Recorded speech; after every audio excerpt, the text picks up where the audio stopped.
Assalamualaikum warahmatullahi wabarakatuh. Bismillah walhamdulillah wa qad kafa. Assalatu wassalamu ala sayyidil mustafa wa ala alihi wa ashabihi wa man kanu bi atharihi muqtafa. Amma ba'd. Ikhwat rahimakumullah. Kita lanjutkan pembahasan dari Sittud Durar. Ya. Yang pegang kitab bahasa Arabnya masuk ke halaman 45 ya. Terakhir di halaman 44 ya, menjelaskan tentang bahwasanya jalan kebenaran hanya satu. Terakhir dikutip juga quotes atau pernyataan dari Al-Imam Ibnul Qayyim Al-Jauziyah rahimahullah, di mana beliau rahimahullah berkata, "Wa hadza li'anna at-tariq al-musil ila Allah wahidun."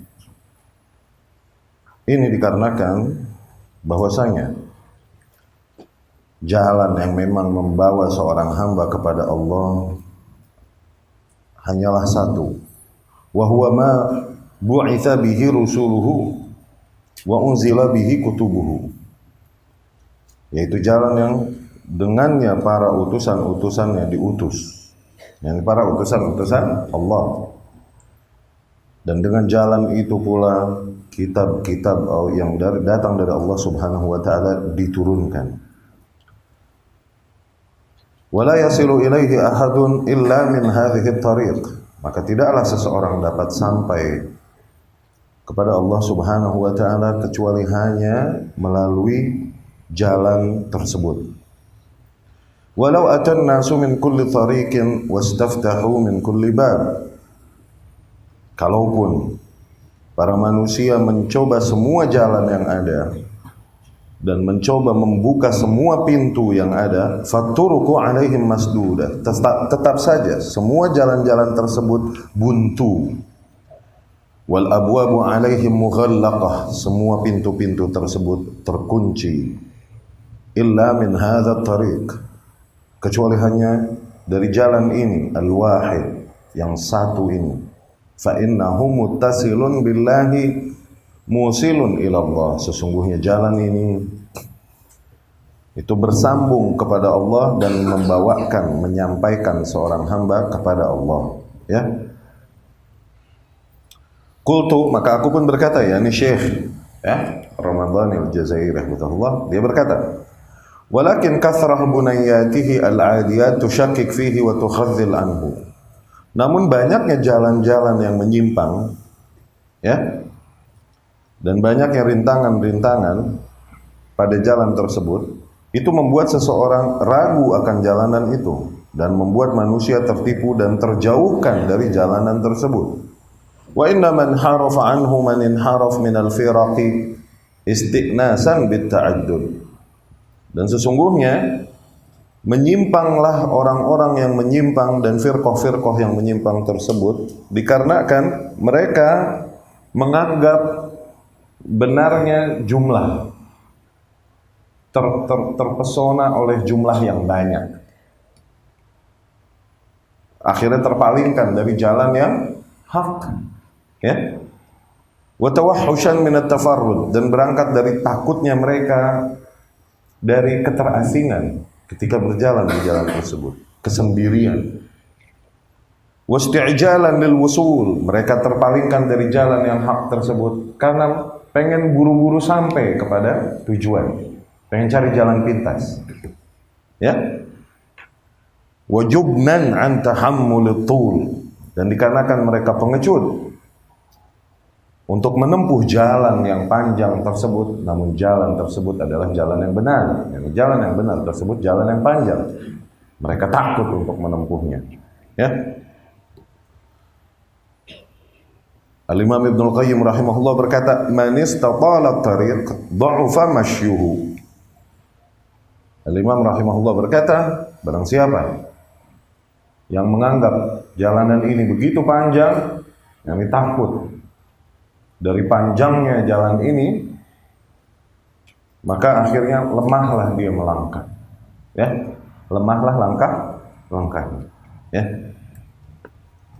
Demikian pula orang-orang yang menyimpang, terutama dari golongan hizbiyah, harakiyah. Mereka tuh mau cari jalan pintas. Menurut mereka, menggunakan segala cara, akhirnya mereka membenarkan atau mencari pembenaran, ya, cara-cara yang mereka gunakan untuk sampai kepada tampuk kekuasaan.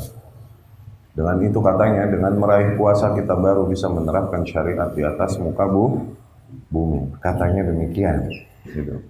Mencari jalan pintas untuk menerapkan agama Allah di muka bumi. Lupa dia bahwa saya nggak ada kita diperintahkan untuk menerapkan syariat di negara kita, merubah pemerintahan kita. Nggak ada ubah.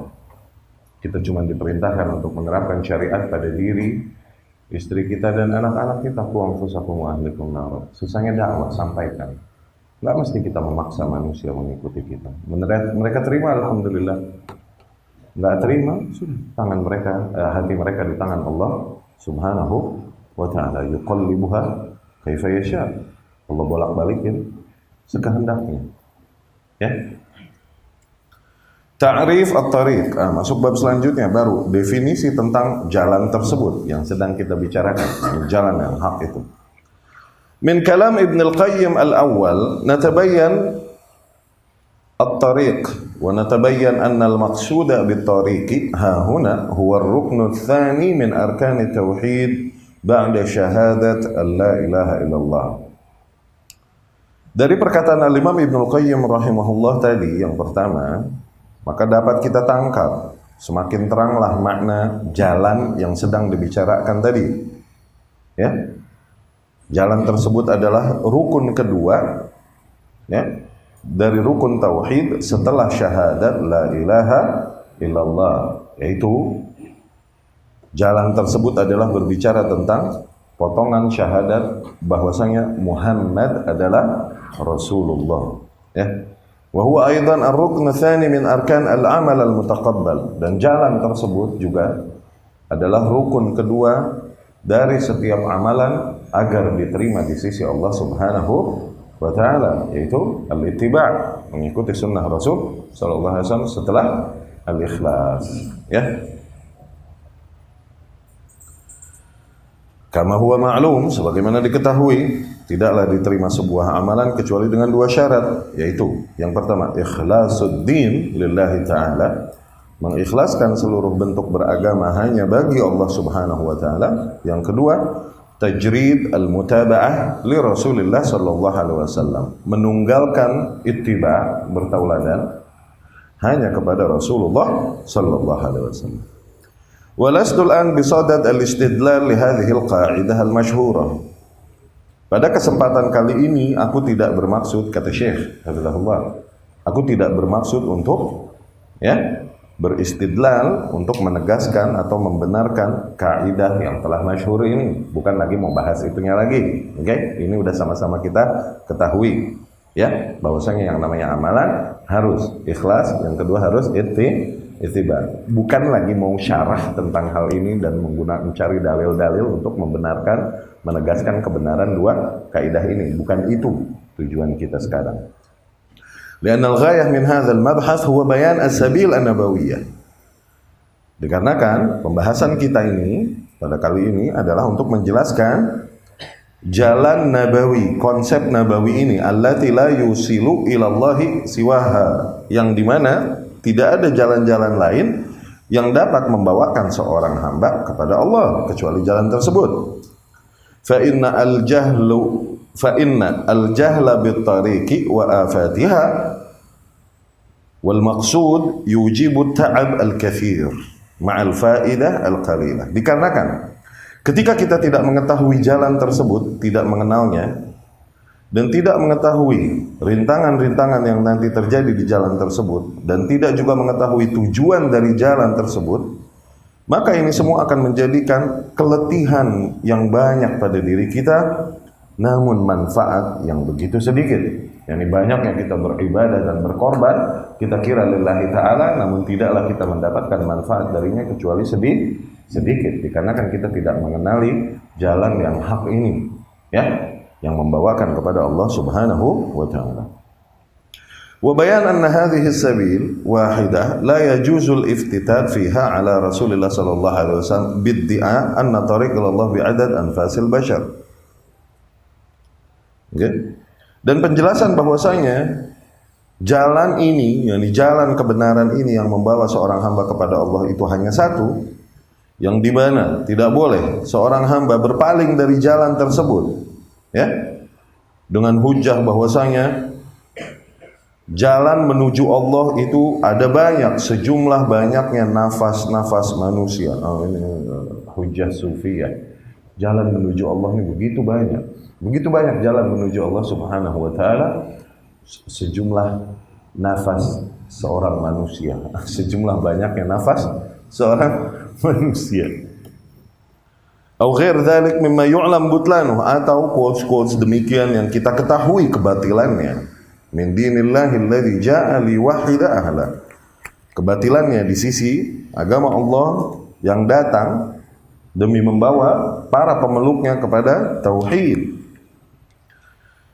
La liyufarriq lahum, untuk mempersatukan para pemeluknya, bukan untuk mencerai-beraikannya. Wa qad qala Allah Ta'ala, Allah Subhanahu wa taala telah berfirman, wa'tasimu bihablillahi jami'an wa la tafarraqu.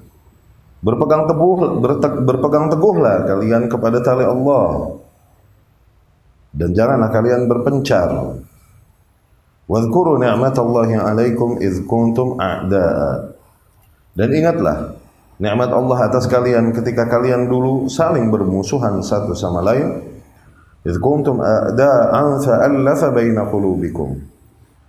Kemudian Allah Subhanahu wa taala persatukan hati-hati kalian. Fa asbahtum bi ni'matihi ikhwana.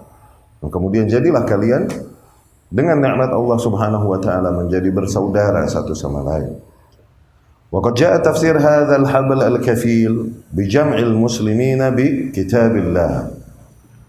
Dan tafsir tentang tali Allah ini, okay, sebagaimana banyak datang tafsirannya, yaitu apa? Kitabullah. Tali Allah tersebut adalah kitabullah. Wa qala Ibnu Mas'ud radhiyallahu anhu, dan al-Imam Abdullah Ibnu Mas'ud radhiyallahu anhu berkata, "Inna hadha sirat mukhtasarun tahduruhu syayatin." Sesungguhnya jalan ini pada hakikatnya muhtadarun tahduruhu syayatin. Jalan ini tuh dipenuhi oleh siapa? Dipenuhi oleh syaitan-syaitan yang menggoda manusia. Yunadun, mereka terus menggoda manusia yang berada di jalan tersebut. Mereka terus menyeru manusia, "Ya Abdullah, halumma hadha sirat." Wahai hamba Allah, marilah masuk ke dalam jalan yang ini, yakni jalan lain yang menyimpang dari jalan yang Allah Subhanahu wa taala. Liyasuddu an sabilillah. Para syaitan tersebut melakukan itu semua agar memalingkan manusia dari jalannya Allah. Fa'tasimu bihablillah. Maka berpegang teguhlah kalian semua kepada tali Allah. Fa inna hablallahi huwa kitabullah. Sesungguhnya tali Allah adalah kitabullah. Ya. Wa fi hadzal athar faidatan. Dan di dalam athar ini, riwayat dari Ibnu Mas'ud ini terdapat dua faidah inti. Yang pertama, an-sirata wahid, jelas dari situ bahwasanya jalan tersebut hanya satu. Wa inma tahtafu bihi syayatin bughyata tafriqin nasi min hauli. Dan bahwasanya para syaitan sengaja berkumpul menggoda manusia, menyeru manusia yang berada di atas jalan tersebut, ya, dengan tujuan agar membuat manusia berpaling dan berpencar dari jalan yang hak tersebut. Wala tajid sabilan ila tafriqihim ahsan min iddia ta'addudihi. Dan sungguh tidak ada cara yang lebih efektif untuk menjauhkan atau memalingkan manusia dari jalan tersebut daripada menegaskan bahwasanya banyak jalan menuju Allah Subhanahu wa taala. Yakni di antara hujah yang paling berkesan di hati manusia untuk membuat manusia berpaling dari jalan tersebut adalah bahwasanya jalan menuju Allah Subhanahu wa taala itu banyak, gitu. Ya. Ini yang paling berkesan di hati manusia, ya. Fakullun man rama ihaman nasi annal haqqa laisa mahjuran fi sabil wahidah. Maka siapapun yang mencoba menyampaikan kepada manusia, meyakinkan manusia bahwasanya hak tidaklah hanya terbatas pada satu jalan, fa innama huwa syaitan, sesungguhnya dia adalah syaitan. Loh. Ya, yang ingin memalingkan manusia dari jalan yang Allah Subhanahu wa ta'ala. Ketika ditegaskan bahwa jalan yang hak ini adalah sebagaimana datang dari kitabullah dan sunnah Rasul sallallahu alaihi wasallam dan dari keterangan yang datang dari salafus saleh. Berulang-ulang kami sampaikan, tidak ada kata-kata wahabi yang kami katakan. Enggak ada. Terus kami sampaikan, mereka akan berkata, iya soalnya yang benar kan cuma wahabi, yang lain salah. Lihat. Mereka mau menyalahkan jalan yang satu itu dan mereka taruh cap wahabi. Padahal tidak ada kata-kata wahabi yang digunakan oleh para dai, tidak ada sama sekali. Kita hanya menjelaskan kitabullah, sunnah Rasul sallallahu alaihi wasallam dan keterangan yang datang dari salafus. Tidak ada kata-kata wahabi yang kita gunakan. Mereka bilang, iya semuanya salah, udah deh, wahabi doang yang benar, yang punya kunci surga, kecil gitu. Ya. Seolah-olah apa? Bisa jadi manusia semua pun benar, bukan ente doang yang benar tuh. Yang coba disampaikan adalah hal tersebut. Bukan jalan yang kau ajarkan saja yang benar. Oleh jalan-jalan lain pun bisa jadi benar. Mereka mendekatkan diri kepada Allah. Maka jangan saling menyalahkan satu sama lain. Tujuan mereka itu. Ya, zahirnya menurut standar manusia ini wise, bijak, nggak nyalah-nyalahin, gitu ya. Tapi pada hakikatnya itu batil. Kenapa? Jalan menuju Allah itu hanya satu. Ya. Fama ba'dal haqqi illa ad-dhalal. Apalagi selain yang hak kecuali yang sesat. Cuma dua optionnya. Ya. Qad tabayyana ar-rusydu minal ghayy. Sungguh telah jelas mana jalan petunjuk dan mana jalan penyimpangan. Ya. Allah Subhanahu wa taala berfirman, "Famadza ba'dal haqqi illa ad-dhalal." Oh, itu ada ayat. Allah berfirman, maka apalagi selain yang hak kecuali kesesatan. Pilihannya dua. Ya. Ats-tsaniyah, yang kedua. Faedah yang kedua, ats-tsaniyah, oke. Tafsir hablillah alladhi yajib an ya'tasima bihi al-muslimuna liyattahidu bi kitabillah. وهذا لا يتعارض مع قول ابن مسعود رضي الله عنه أيضا الصراط المستقيم الذي تركنا عليه رسول الله صلى الله عليه وسلم. Dapat kita fahami dari asar yang datang dari Ibnu Mas'ud tadi radhiyallahu anhu, tafsiran tentang taliknya Allah. Apa yang dimaksud dengan taliknya Allah? Taliknya Allah adalah sesuatu yang wajib setiap kaum muslimin berpegang teguh kepadanya agar mereka bersatu di atas taliknya Allah tersebut. Ya.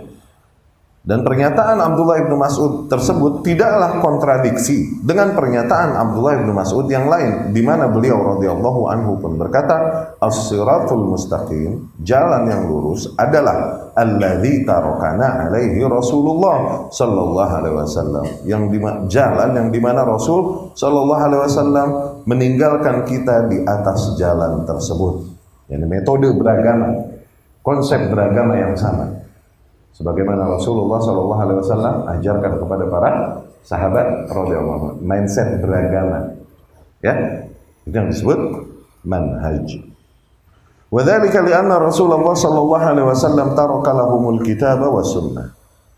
Itu dikarenakan Rasul sallallahu alaihi wasallam meninggalkan bagi mereka kitabullah dan sunnah Rasul sallallahu alaihi wasallam.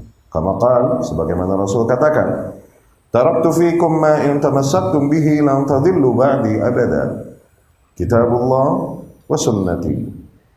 Sebagaimana Rasul katakan sallallahu alaihi wasallam, telah aku tinggalkan pada kalian perkara yang apabila selama kalian berpegang teguh kepadanya, maka kalian takkan tersesat selamanya, yaitu kitabullah dan sunnahku. Wadzalika aidan li'anna sunnata ka kitabillahi fi kauniha wahyan. Dan itu juga dikarenakan bahwasanya sunnah ini, sunnah Rasul Shallallahu Alaihi Wasallam itu sama seperti kitabullah dari sisi peranannya sebagai wahyu. Tuh, jadi wahyu yang diyakini ahlu sunnah wahyan, dua wahyu, wahyul kitab sama wahyus sunnah. Tuh, sunnah itu wahyu termasuk, ya.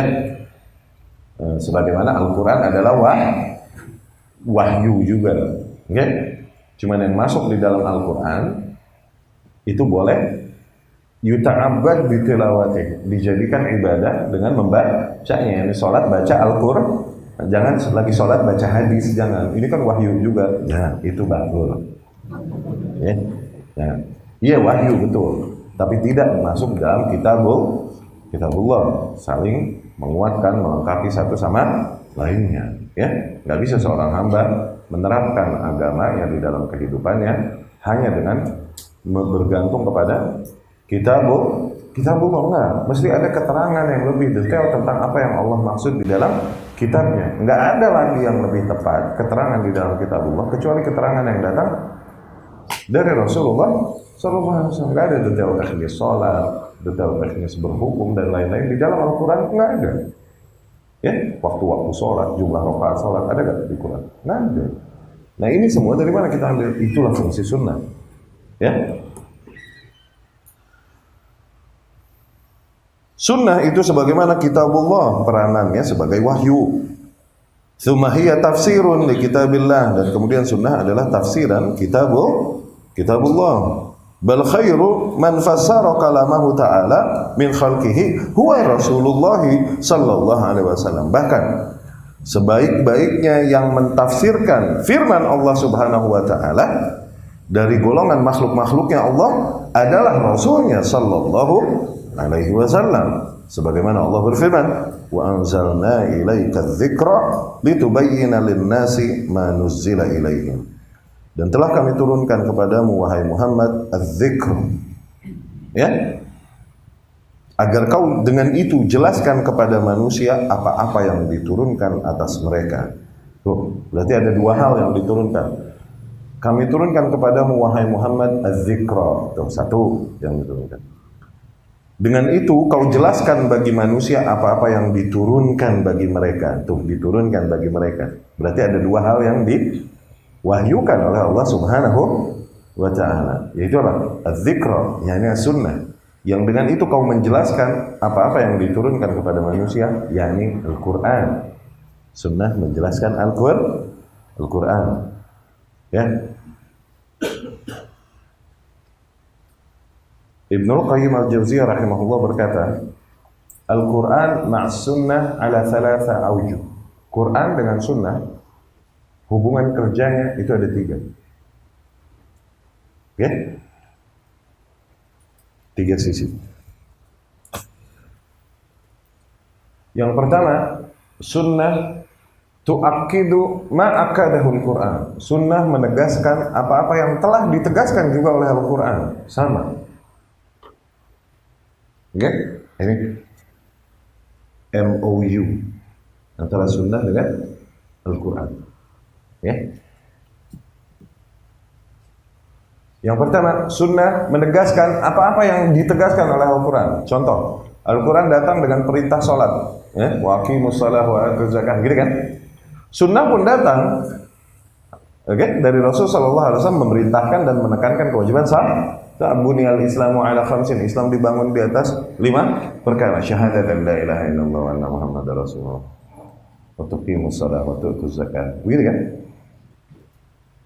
Nah itu sunnah, fungsi pertama bagi Al-Quran. Sunnah menegaskan hal yang juga telah ditegaskan oleh Al-Quran. Yang kedua, sunnah tufassiru ma jaa'a fil Quran. Sunnah mentafsirkan apa-apa yang datang di dalam Al-Quran. Sunnah mentafsirkan apa-apa yang datang di dalam Al-Quran. Nah, sisi tafsiran sunnah kepada Al-Quran ini perlu penguasaan bahasa Arab dan usul fikih nanti. Cuman Anda sampaikan aja termsnya, istilah-istilah yang digunakan ya. Sisi pentafsirannya itu gimana? Nanti yang mujmal di Al-Quran dimubayyankan di sunnah. Tuh. Yang mutlak di Quran dimuqayyadkan di sunnah. Yang umum di Quran dikhususkan di sunnah. Begitu fungsinya. Ya, mujmal, mubayyan, mutlak, muqayyad. Gitu kan? Umum, misal perintah Allah di dalam Al-Quran, dirikanlah sholat. Global gak perintahnya? Global. Ada nggak detail teknis sholat di dalam Al-Quran? Nggak ada kan? Nggak ada kan? Di situ datang fungsi sunnah. Jeng jeng jeng. Rasulullah SAW berkata, "Sallu kama ra'aitumuni usalli." Salatlah as you see me praying. Sebagaimana kalian melihat aku salat, salatlah demikian. Menjelaskan detail teknis. Menjelaskan tentang syarat salat apa aja. La salata bighair wudu. Misalnya, tidak ada salat tanpa wudu. Wajib membaca Al-Fatihah. La salata illa bi Fatihatil Kitab. Tidak ada salat kecuali dengan membaca Al-Fatihah. Terus menjelaskan teknis-teknisnya, batalnya wudu dengan apa ini itu. Itu semua fungsi sunnah. Tuh. Iya kan? Perintah Al-Quran. As-sariqu was-sariqatu faqta'u aydiyahum. Contoh no kitab gue. Contoh no. Udah ledes ini. Saksi sejarah. As-sariqu was-sariqatu faqta'u aydiyahum. Pencuri lelaki dan pencuri wanita, potonglah tangan mereka. Tuh lihat, perintahnya umum gak di Quran? Detail teknis motong, kapan dipotong, kalau kondisi apa, dijelaskan di Quran. Ada gak? Nggak ada, di situ fungsi sunnah. Hadis Ummul Mukminin Aisyah radhiyallahu anha, tuqfa al-yad, tangan dipotong tuh fi rub'i dinar, di 1/4 dinar. Anda lupa nih jumlahnya nih. Fasa'idan, yakni nisab yang dicuri harganya lebih dari 1/4 dinar, nah baru dipotong tangannya. Jadi nggak nyolong telur terus dipotong. Telur ayam belum sampai 1/4 dinar harganya. Ya, iya kan? Nyolong ayamnya dipotong belum? Hah? Nyolong motor yang punya ayam? Beda tuh bro. Jadi ada nisabnya yang dicuri. Terus sunnah menegaskan bahwasanya yang mendirikan tersebut adalah Rasul Shallallahu Alaihi Wasallam, yang mendirikan had. Yang namanya had itu harus penguasa yang ada, yang berlaku. Dalam hal ini Rasulullah Shallallahu Alaihi Wasallam, yakni pemerintah, bukan main hakim sendiri, main persekusi. Siapapun yang dicuri hartanya maka dia boleh memotong tangan pencurinya. Lah. Penguasa yang melakukan itu, pemerintah yang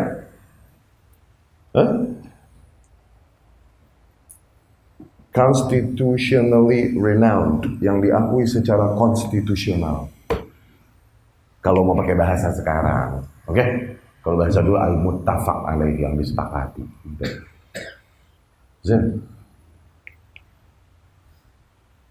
Terus, apakah berangkat dari kebutuhan? Dilihat nih maling, kelaparan nggak? Kalau dia kelaparan kemudian maling, tuh nggak dipotong, yang ada dibagi sama DKM fulus. DKM Baitul Mal. Dibagi fulus, kesian lapar nih dia ternyata, bagi. Tapi dia ternyata nggak lapar, maling, kleptol emang, potong. Iya kan? Potonglah tangan mereka. Oke, tangan tuh dari sini sampai ujung jari itu tangan. Ente potong di sini ya? Lah, lihat praktek Rasul SAW di mana? Di pergelangan. Usain dua-duanya lah, sebelah aja kanan dulu. Dapat. Nah ini semua detail teknis ini ada nggak di Quran? Terus gimana kita mau nerapin Islam kalau cuma megang Al-Quran? Makanya para ulama sampai berkata, Al-Quran ahwaj ila sunnah minas sunnah ilal Quran. Tuh, Quran itu lebih membutuhkan sunnah daripada sunnah membutuhkan Al-Quran. Yakni manusia bisa menjalankan Islam dengan mengenal sunnah. Manusia bisa menjalankan Islam. Tapi dengan mengenal Al-Quran, manusia nggak bisa menjalankan Islam. Tanpa mengenal sunnah gitu, nggak bisa manusia menerapkan Islam. Quran lebih membutuhkan sunnah daripada sunnah membutuhkan Quran. Bahkan lebih sadis lagi perkataan para imam terdahulu, lebih ekstrim. Okay? Ini perkataan imam, bukan perkataan aneh. Gue disalah-salahin aja lagi kalau ngomong. As-sunnatu qadiyatun 'ala al-Quran. Tuh, sunnah itu menghukumi Al-Quran. Sampai Imam Ahmad nih nggak berani bilang, aneh nggak berani ngomong begitu. Tapi maknanya disepakati gitu. Tapi aneh nggak mau ngomong gitu. Kenapa? Seolah-olah sunnah lebih mulia daripada Quran. Dia yang menghukumi Al-Quran. Tapi ulama memberikan tafsir. Qadiyah memberikan qada hukum kepada Al-Quran. Bukan maknanya lebih memuliakan sunnah daripada Quran. Nggak boleh begitu. Maknanya adalah di mana hakim, qadhi itu mengarahkan setiap kasus ke arahnya masing-masing kan? Iya kan? Itu fungsi qadhi itu pada dasarnya mengarahkan setiap kasus kepada arahnya yang tepat masing-masing sesuai dengan syariat yang datang dari Allah. Begitu kan? Nah, demikian sunnah menjadi qadhi atas Al-Quran. Oke? Maknanya apa? Sunnahlah yang mengarahkan. Makna kalamullah yang dimaksud di situ diarahkannya oleh apa? Oleh sunnah yang datang dari Rasul sallallahu alaihi wasallam. Tuh, baru dapat dicerna nggak dengan baik. As-sunnah qadhiyah 'alal Quran.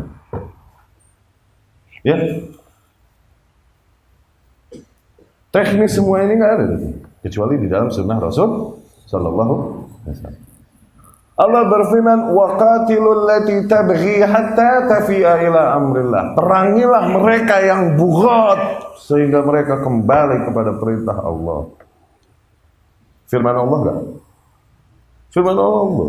Di Al-Quran aneh sih ada ayat itu ya. Nggak tahu di Al-Quran dia ada nggak tuh ayat itu. Perangilah mereka yang bughat, yang berontak. Yang diperangi dicubit-cubit atau dikelipikin? Atau itu hajar pakai pedang tumpahin darahnya. Perangi maknanya apa? Wa qatilul lati tabghi hatta tafi'a ila amrillah. Perangilah mereka yang bughat sehingga mereka kembali kepada perintah Allah. Ini kembali kepada kesatuan kaum muslimin. Baik, memeranginya nih teknisnya gimana? Apa langsung? Terus ada gerakan begini, langsung pemerintah bergerak? Entar dulu, ada teknisnya dulu. Melakukan cara-cara dulu yang kooperatif dan lain-lain sebelum masuk ke cara-cara yang represif. Entar dulu. Paham? Iya gak? Berarti paham ya? Jadi sunnah, fungsi yang kedua sunnah dengan Quran apa ya? Tufassir. Nah, mengkhususkan yang umum, membayan yang mujmal, mengqoyad yang mutlak. Ini semua makna mentafsirkan Al-Quran. Secara umum artinya mentafsirkan Al-Quran. Zain?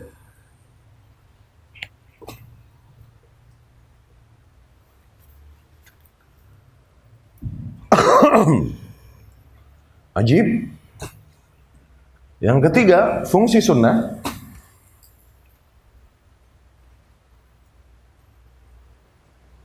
Okay? Tashra' ma lam yashra'hul Quran. Menjadikan syariat yang belum disyariatkan Al-Quran. Maknanya. Okay? Sunnah tuharrim ma sakatal Quran an tahrimi. Sunnah bisa mengharamkan perkara yang Al-Quran diam dari keharamannya. Mewajibkan perkara yang Al-Quran diam dari kewajibannya. Al-Quran nggak ngeharamin, Al-Quran nggak ngewajibin. Sunnah bisa ngewajibin, ngeharamin? Bisa. Independen dalam hal ini sunnah. Bisa? Bisa. Rasulullah SAW pernah bercerita satu hari.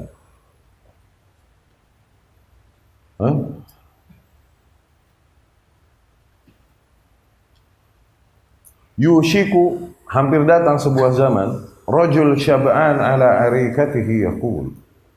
Seseorang sambil selonjoran di sofanya, sambil kekenyangan, dengan enteng dia berkata, "Alaikum bihadzal Qur'an." Ente orang pegang Quran aja udah ya.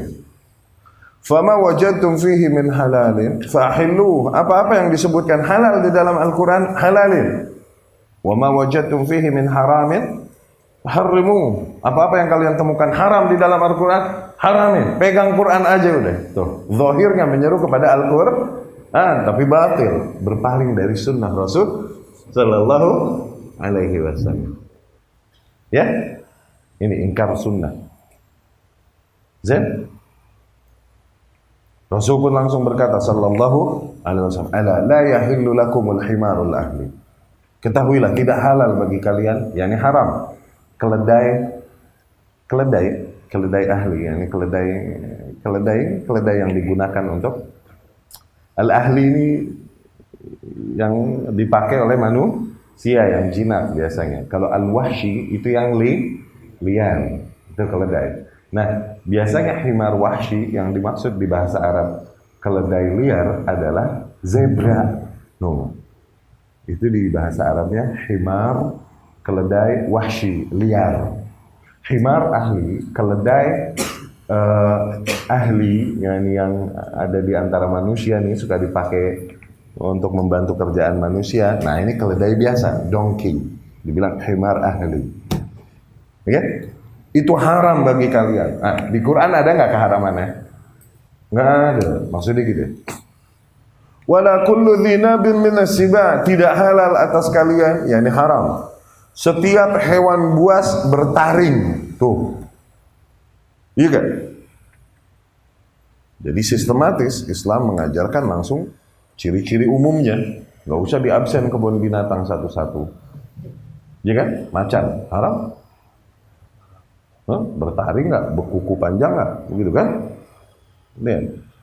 Singa haram? Nggak usah Rasul absen kebun binatang. Nggak usah. Kebanyakan. Sebutkan sifat-sifat umum. Ya? Tidak halal bagi kalian hewan buas yang bertaring atau berkuku panjang. Ada nggak pengharaman demikian di Al-Quran? Ada nggak?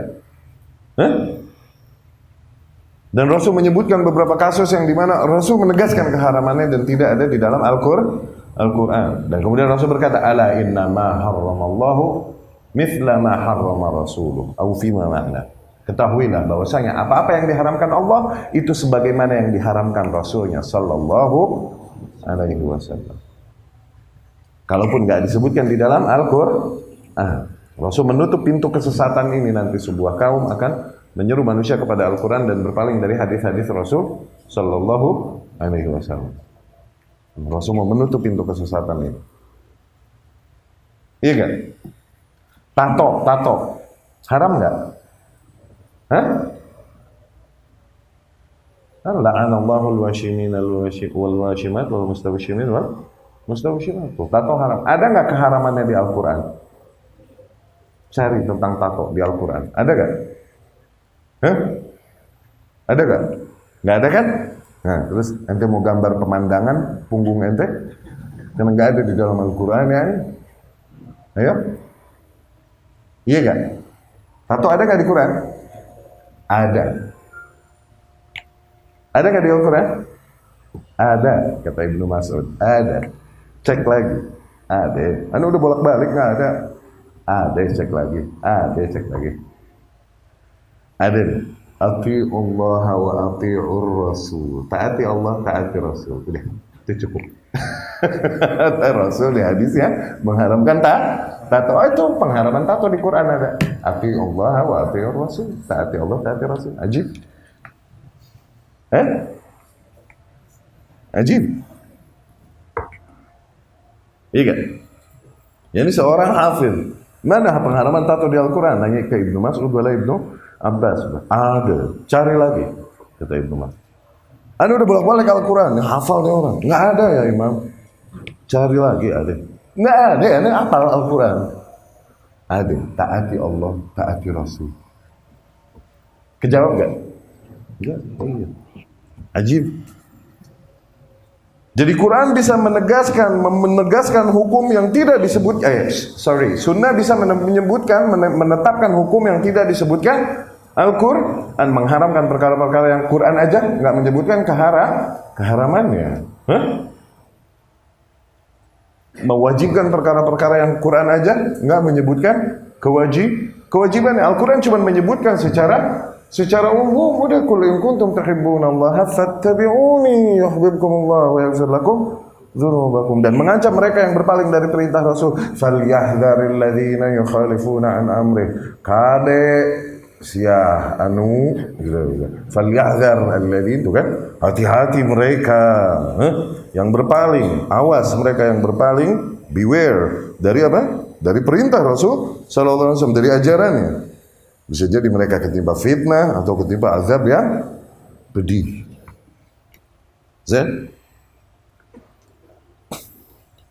Jadi sunnah seperti kitabullah di dalam peranannya as a revelation, sebagai sebuah wahyu, ya.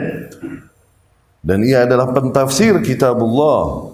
Bahkan sebaik-baiknya makhluk yang mentafsirkan firman-firman Allah Subhanahu wa taala adalah Rasulullah sallallahu alaihi wasallam, sebagaimana Allah sendiri membenarkan hal itu, menegaskan hal itu. Wa anzalna ilaika dzikra litubayyana lin-nasi ma nuzzila ilaihim.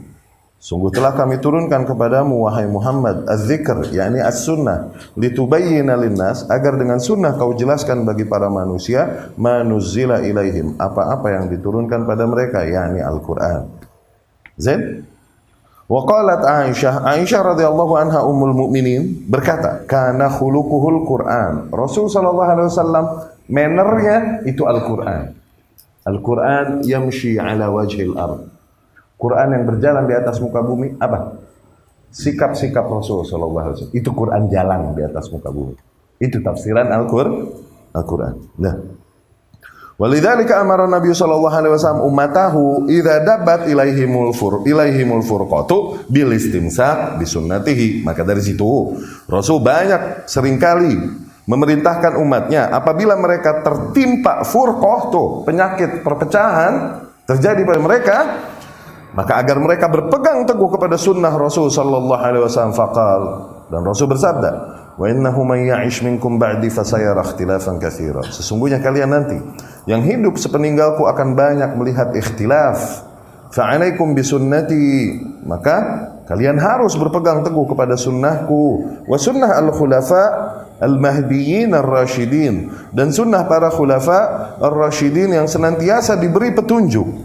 Tamassaku biha, pegang teguh sunnah tersebut. Wa'addu 'alaiha bin nawajiz, tuh, dan gigitlah sunnah tersebut dengan gigi geraham. Wa iyyakum wa muhdatsatil umur, dan jauhilah oleh kalian perkara-perkara yang baru. Fa inna kulla muhdatsatin bid'ah, sesungguhnya perkara-perkara baru demikian adalah bid'ah. Ya. Tapi kita dengarkan dulu azan, kemudian kita lanjutkan. Tafadhal azan.